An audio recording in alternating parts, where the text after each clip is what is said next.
connaissance de l'opinion publique le rapport de la Cour des comptes sur la situation des finances publiques de 2019 au 31 mars 2024.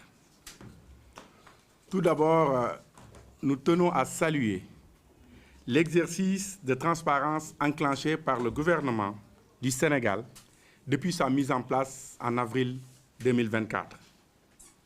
En effet, en respect de la directive 2009-01 de l'UEMOA, transposée dans la loi 2012-22 du 27 septembre 2012 portant Code de transparence dans la gestion des finances publiques, le gouvernement avait établi un premier rapport sur la situation des finances publiques sous la supervision de l'Inspection générale des finances. Cet exercice est un gage de bonne gouvernance à l'endroit du peuple, mais également à l'endroit des partenaires techniques et financiers. Transparence, véracité des chiffres et réformes structurelles. À l'époque, l'exposé du rapport par le Premier ministre Ousmane Sonko avait déjà révélé les falsifications et manipulations graves des chiffres de nos finances publiques. Il avait même annoncé la couleur, Monsieur le Premier ministre, en disant que si le futur rapport de la Cour des comptes ne disait pas plus, il ne dirait pas moins, et que les Sénégalais seraient étonnés. L'histoire vient encore de lui donner raison. Et aujourd'hui, les Sénégalais sont tous ébahis, les Sénégalais sont sidérés devant ces malversations de notre âge. Chers compatriotes, force est de constater que la publication du rapport de la Cour des comptes, organe indépendant, donne encore une fois raison au Premier ministre et certifie un véritable carnage financier qui choque tous les Sénégalais. En effet, le rapport met en évidence des irrégularités structurelles dans la gestion des finances publiques du Sénégal. Il révèle des écarts significatifs dans la gestion des recettes, des dépenses et de la dette publique, ainsi que des pratiques comptables douteuses pour minimiser les déficits. Concernant les opérations du budget général et des comptes spéciaux du Trésor, il a été constaté dans le rapport de la Cour des comptes des rattachements irréguliers de recettes. C'est-à-dire que certaines recettes ont été comptabilisées dans des exercices antérieurs pour minimiser artificiellement les déficits budgétaires des années précédentes. Au total, on constate un rattachement irrégulier global de 318,73 milliards entre 2020 et 2023. Un autre constat accablant est fait dans le rapport sur la créance de l'État. Le montant réel des créances fiscales impayées est bien plus élevé que ce qui est déclaré. Des créances douanières d'un montant de 261 milliards n'avaient pas été prises en compte. Le reste à recouvrer au 31 mars 2024 s'élevait en réalité à presque 670 milliards de francs CFA. Un autre fait accablant, c'est le manque de traçabilité de certaines dépenses fiscales. La DGID n'a pas produit la situation des dépenses fiscales au titre des années 2022 et 2023, alors que la loi impose une publication annuelle de ces données. On peut cependant souligner qu'en 2021, le coût des exonérations était déjà de 952 milliards de francs CFA. Chers compatriotes, d'autres faits alarmants dans ces rapports ont attiré notre attention par rapport aux dépenses du budget général, notamment sur deux comptes de dépôt spécifiques.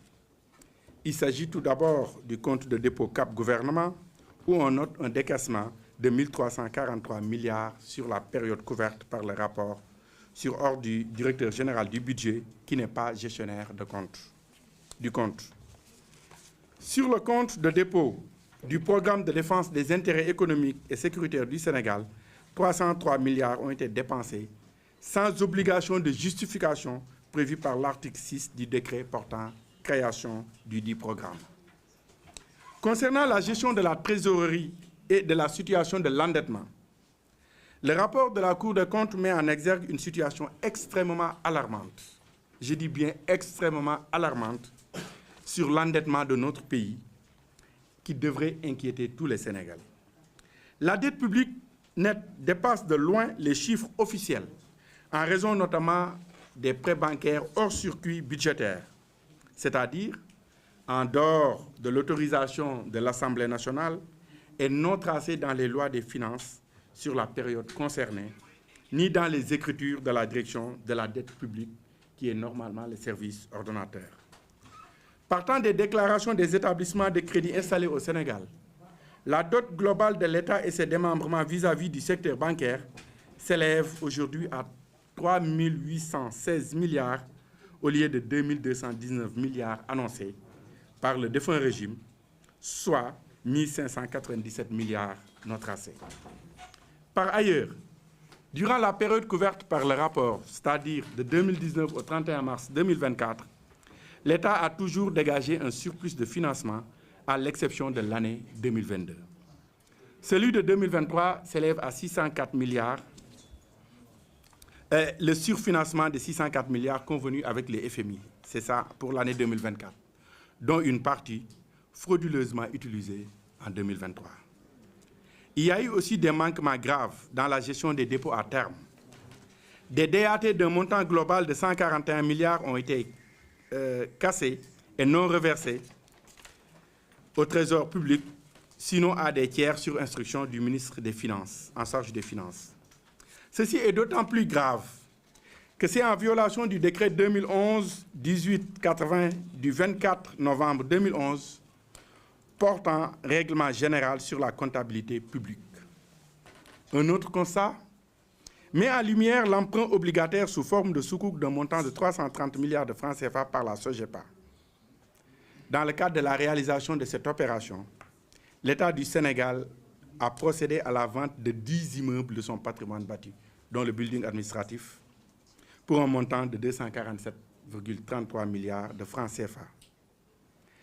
Et les travaux réalisés par la Cour des comptes démontrent ainsi de façon définitive que l'encours de la dette du Sénégal au 31 décembre 2023 s'élevait à 18 558 milliards, soit 99,67% du PIB, contrairement aux 73% annoncés par le défunt régime.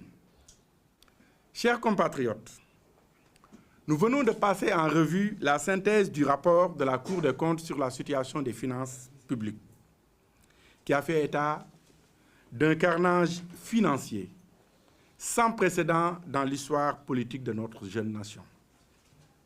Le constat est effarant. Les faits extrêmement graves, pour ne pas dire criminels. Notre parti, Pastef les Patriotes, appelle ainsi le gouvernement à tout mettre en œuvre pour une reddition des comptes et la traduction des brigands financiers devant les juridictions compétentes dans le respect des lois et règlements de notre pays. La situation actuelle ne laisse pas à l'État beaucoup de marge de manœuvre et requiert un sursaut de patriotisme. Le gouvernement a commencé à mettre en œuvre certaines mesures pour juguler le mal. Ces mesures ont pour nom élargissement de l'assiette fiscale, réduction du train de vie de l'État, mobilisation de l'épargne locale. Ainsi, nous appelons le peuple sénégalais à être patient, solidaire et à continuer de faire confiance au président de la République et à son Premier ministre et à l'ensemble du gouvernement pour la transformation systémique du Sénégal. Je vous remercie de votre attention.